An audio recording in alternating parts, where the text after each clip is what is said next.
there, welcome to our Lotus's YouTube channel. Today what we're going to be doing is we're going to be creating some ear wires, and the way that we're going to be doing that is by creating our own former for ear wires. And the nice thing about this guy is that when we create this, once we create it, all we need is wire here in our studio in order to keep creating these symmetrical ear wires. I teach you how to create the ear wires with balls on them, the ear wires with just loops and fancy beads. So one of the things that I'm going to be demonstrating is how to use large tools in order to create our former. I really wish somebody along the way would have taught me some of the things in this video that I'm teaching you. For example, how to use a bolt cutter.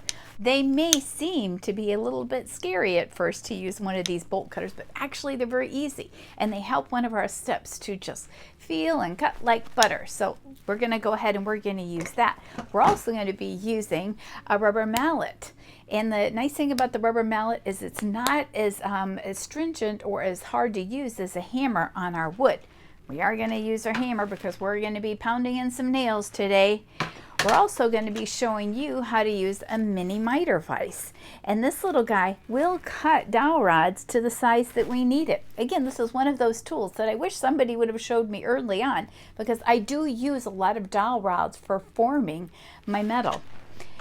Other things we're going to be using wood glue, large bore drills. We're going to be using a drill. And we're going to be using conventional tools like round nose pliers, needle nose pliers, and cutters. So if this sounds like an adventure you want to go on and you want to create a tool that's going to be useful to you on down the road, come on and join me. We're going to go ahead and get started now. Thanks for being here. We're going to cut our 9mm width dowel in 1 centimeter increments. Here I'm just showing you where I have that at the 1 centimeter. And what I've done 1 centimeter increments is I've just marked that with a pencil. If you wanted to alternately, you could go with 1.5 centimeters and you could see if that works better for you. But I'm going to go with the 1 centimeter. Okay. This machine is Microlux miter cutoff saw. It works very well for cutting these smaller pieces of wood like a dowel rod. I'm going to make sure I put on my safety glasses. Anytime I use a power tool, I make sure that I put on the safety glasses. So the way that this machine works is that to turn it on and off, we have this switch up here. To push it down, we have to push this safety switch here.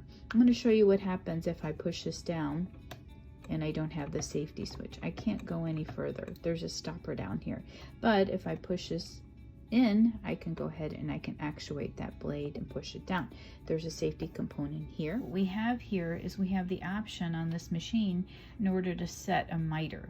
So you would just take this little dial here and you would just bring this up if you wanted those cuts to be mitered. We do not, so we're going to set that at 0 and we're going to just tighten that up. Right here is a clamp, and that allows us to clamp our dowel rod in. Okay, and to take it out. Let's take a view of this and see what it looks like from another view. So what I've done is I've taken a little piece of dowel and I've put it on this side, so when I've clamped it right here, it leaves the clamp nice and steady and parallel. So I've got my mark right here on the dowel rod, and that's just in around 1 centimeter. I'm going to go ahead and I'm going to start.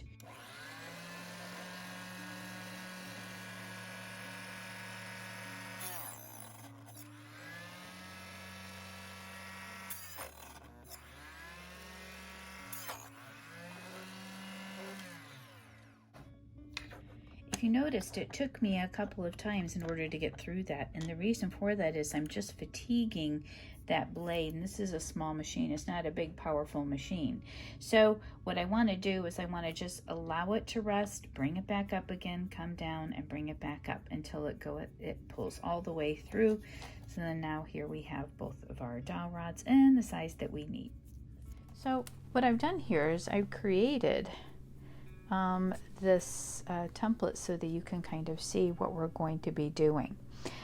basically what I'm doing here is I'm taking a grid paper here, and I'm going at the top here of two of these squares, and I'm going to be putting the 9mm circle, which is right here, right in. I'm going to place the halfway point of that right there on the in between the grid squares, and I'm going to create a circle with a pencil. And then what I'm going to do is I'm going to count down 3 from the top. So 1, 2, 3, and then I'm going to go over a half of a square. I've created these little red dots so that you could really visualize what I'm doing here. Then I'm going to come in here with my 9mm. I'm going to create another circle. The reason why I'm doing this is because, again, my dowel rod is 9mm in width across this way. The next thing I'm going to need is I'm going to need to create a small dot here for my nail head. Now, the nail head is very, very thin. This is a very small nail head, so I just use a dot for that. So what I do is I go from the very top, and I go down 1, 2, over 1, and there in the corner I'm going to create another dot. So here you have your template in order to know exactly where to drill and where you're going to need to pound in that nail, and so that you can have your earring form. Now, one thing you may notice is that this top circle is just a little bit more forward than this bottom circle, but that's what we're looking for, because if you notice, I just did a little bit of a mock-up here just to kind of make sure that everything was kind of in place here.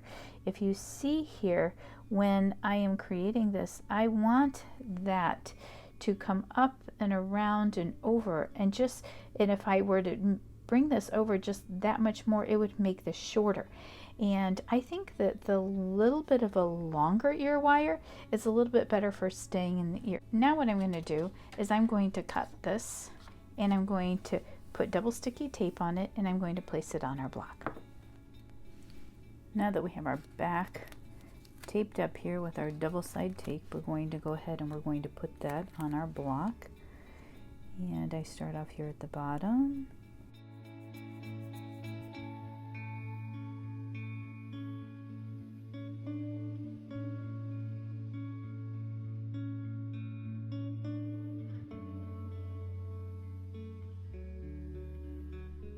I like to find the center of the circle here and just make a little bit of a dot here. I'll do that dot here in red. And the reason why I like to do that is because when I use my drill bits, I like to make sure that I'm hitting right in the center there. In order to get started, I take a nail, kind of a thicker nail, and I just put that right there on that center dot that I created. And I just give it a few thwacks, and I do that on the other side here too. Again, that just helps my drill bit to fall right in the center of that. Okay, now what we're going to do is we're going to take the smaller drill bit here, which is, so we're going to create a pilot hole here with a drill bit which is 7/64, and I'm going to bring it in here, and I'm just going to do that on both sides. Okay, now we're ready to go ahead and we're ready to make our hole, which will be large enough for our dowel rods. The next drill hole we're going to make is going to be using a 23rd 64th drill bit. It's rather large, but it's almost the same size as our dowel rod here, so that's why we're using this large one. Now this one here, we've already created those pilot holes, so this should sink right down in there, which is where we want that to be. So I just center it right there, and I'm just going to shut that and close that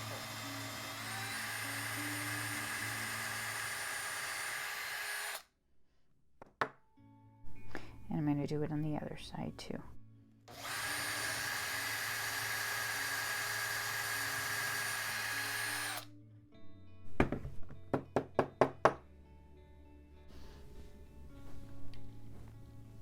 Of course, the whole time I'm doing this, I'm wearing my glasses, my safety glasses. Now I've got those holes in there. they're all set to go.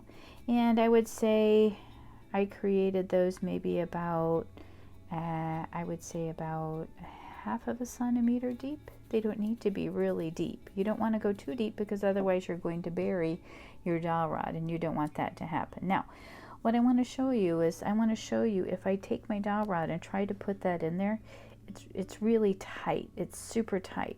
So what I'm going to do is I'm going to go back in with my drill bit, and I'm just going to kind of wiggle it around, and that's going to create a little extra space for that dowel rod to fit in there a little bit better. It'll still be snug, but it'll be a lot better. Let's go ahead and do that.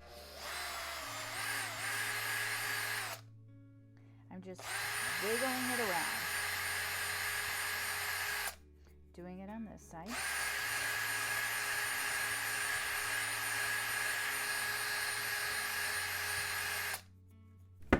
Okay, now we're going to see how that dowel rod fits. Get rid of those shavings. It's going to fit a little bit better, but I'm still not quite there.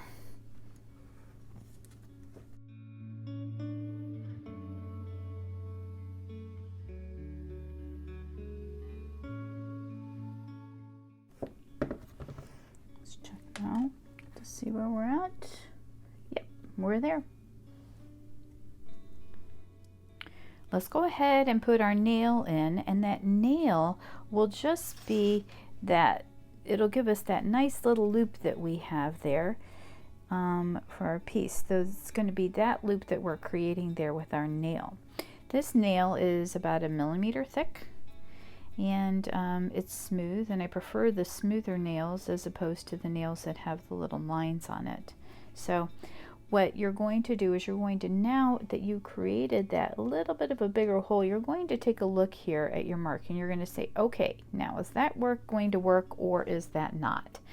So I'm going to say we're going to need to come out just a little bit more. So I'm not going to actually follow that mark. I'm going to come out just a little bit beyond that mark. Not much, but a little bit beyond it.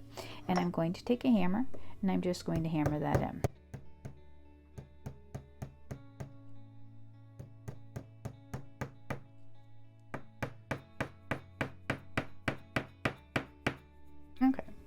Once I have it in probably about like that, you should be good to go. Now comes the magic. I'm going to put on my glasses, and I'm going to take these bolt cutters. These bolt cutters work just by, I'm going to pull out here on my camera angle. These bolt cutters are just going to come out. You just open it up and bring it out like that. Okay? That's how they work. And you will be so surprised at how easily it will take the head off of this nail. And that's what we're wanting to do, because once we're forming, we need to be able to pull that off. If we have that nail head on there, we're not going to be able to pull off. So I'm going to zoom up on here again so you can kind of see how quickly that comes off. I'm just squeezing those ends, and it just came right off. So there we have it. Now if you wanted to, you could file that off. For the purpose of this video, I'm not going to take that time. We're ready to go ahead and insert those dowel rods here into the block. But before we do that, we can go ahead now, we can take off our grid. You can leave it on if you want, but I prefer to go ahead and take it off, because eventually that will get a little bit yucky. So before I begin, I use a little bit of wood glue, pour it in a receptacle, and then take my toothpick and just kind of swirl it around a little bit, and then just put a little bit in there. I don't need a whole lot. I put it around the edges and at the bottom. Again, don't need a whole lot. And the reason why I use the toothpick is it just allows me for precision application. So here we go. Here we are. Okay, you don't need much because this is already a tight fit for those dowel rods. I'm going to bring the first dowel rod in here. I'm going to just put it in that hole that I've created. Now, because this is a pretty tight fit, I like to go ahead and I like to use a rubber mallet. Rubber mallet just kind of helps get that right back in place where it needs to be. And there we go. We have that one in. So let's go ahead and do the other one. It's interesting. I thought this one was going to be harder to get in, but I don't think it is actually going to be harder.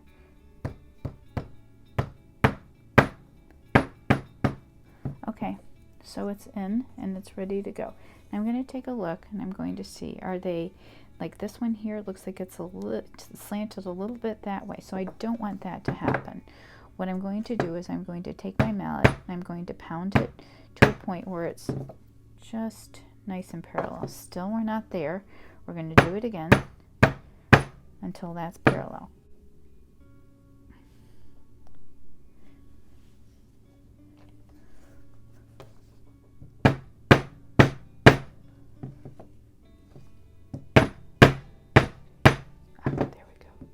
There we go.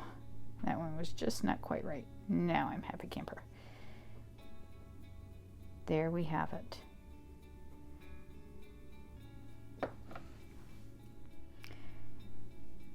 The tools that I use for this next step, which is going to be to create the earring, is I use needle nose or chain nose pliers. I use flush cutter and I cut on the flush side or the flat side. And I need a round nose pliers. Now I want my loops to remain even, so I'm going to go ahead and I'm going to mark those pliers right about where I want that loop to be. And I'm just, so I want my loop to be big enough so that I can put my dangle on it, but I don't want it so big that it becomes obtrusive. So here we go. There's that mark I'm going to put in, and I put it on both sides. So you will need a permanent marker as well. The other thing you're going to need is you're going to need 7 to 8 centimeters of 19 gauge half hard round sterling silver wire. You want it to be springy, otherwise it's going to lose its shape, and we don't want any ear wires losing shape. For the purpose of this demonstration, I used 8 centimeters, and the reason why I say 8 or 7 means you have less waste. You're not going to need all of it. You actually only need about 6, but you're also going to be able to need to hold on to it when you're creating your piece.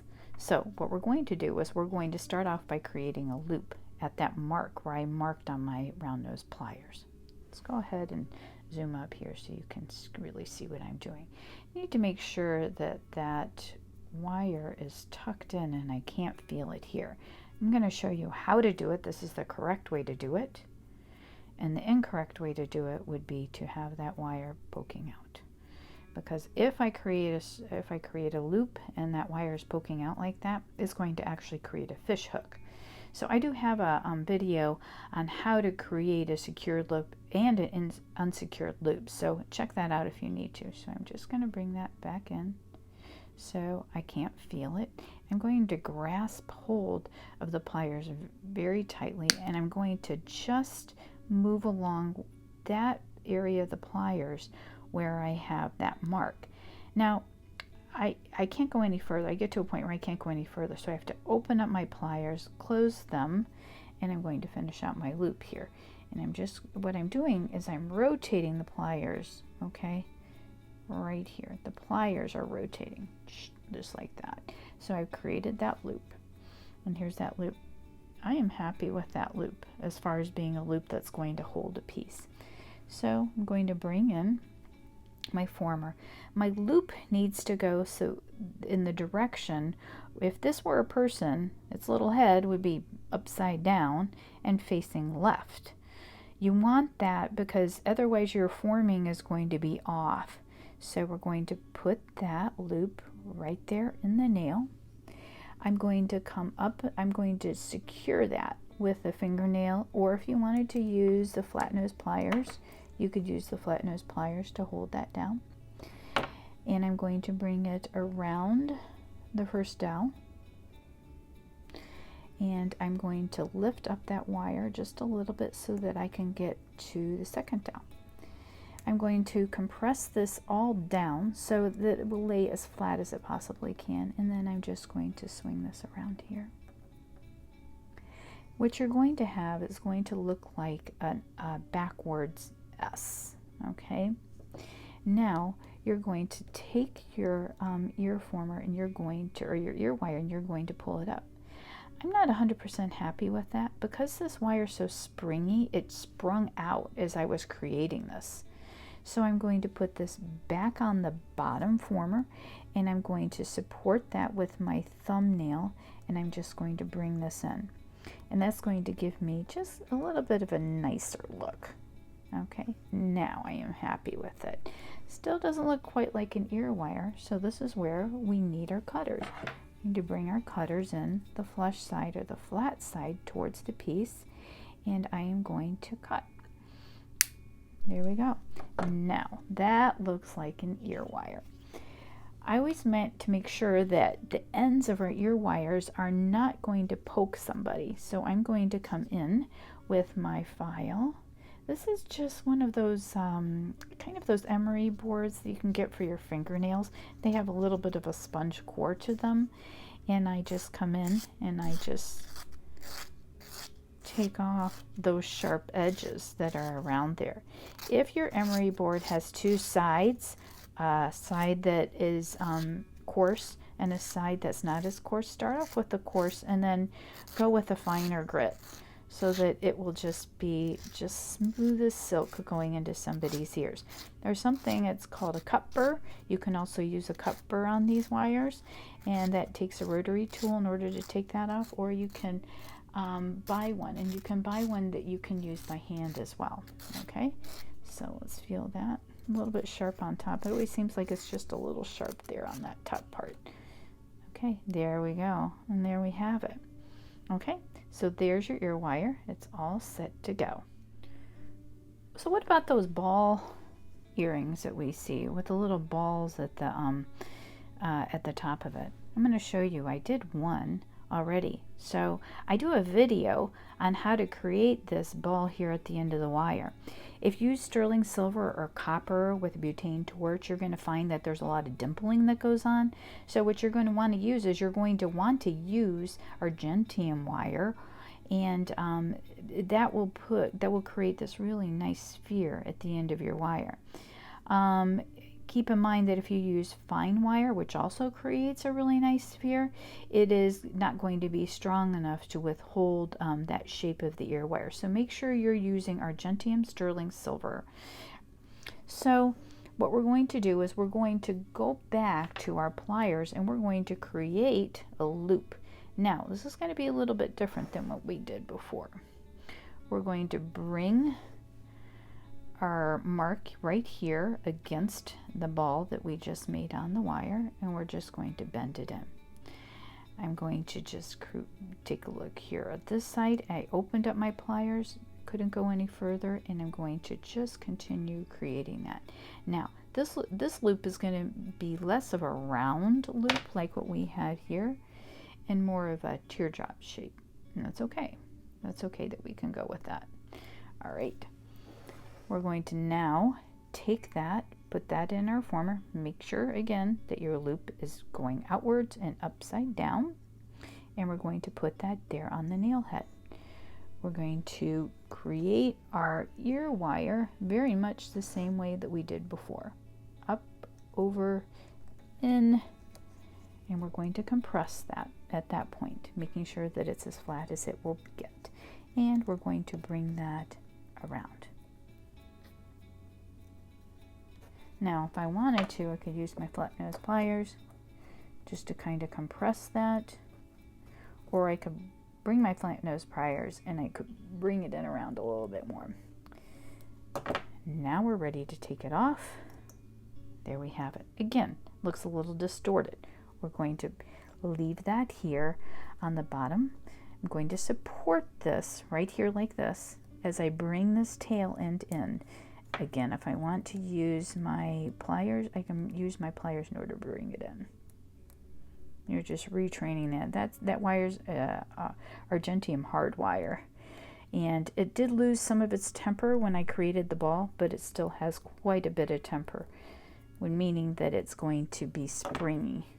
Okay, and there we have it. Now, in order to create the same size that we had before as far as that tail, I'm going to line these up. right here, I'm going to just take a look. I'm going to say, okay, you know what, here we're going to line this up and we're going to flip it over so that we can see exactly how far down we need to cut with that tail. So with this, I'm lined up here. I know I'm going to need to cut right about there. Okay, I'm going to retain the wire and put it there. And there, you should have symmetrical earrings. We have the symmetrical earrings here. They almost make like a heart shape right there. And here we have the first earrings that we made here, so that you can just kind of see how symmetrical those are as well. So this is a great handy tool in order to create really nice ear wires that you can use. You can save money just by buying your wire once you have the tool already made up. And not only that, but you can change the configuration of your dowel rod. You could even make your dowel rod pointy. Come up, create a point, and then come in. In other words, you're creating your own ear wire, making this a total handmade piece. Your ear wire is handmade, and the component that you're going to be putting on this, if you want to hand make that, that's going to be handmade too. I hope you find value in this video, and if you did, please like it, please subscribe. I'd love to have you continue this journey here with me at Wired Lotus. Thank you so much for joining me.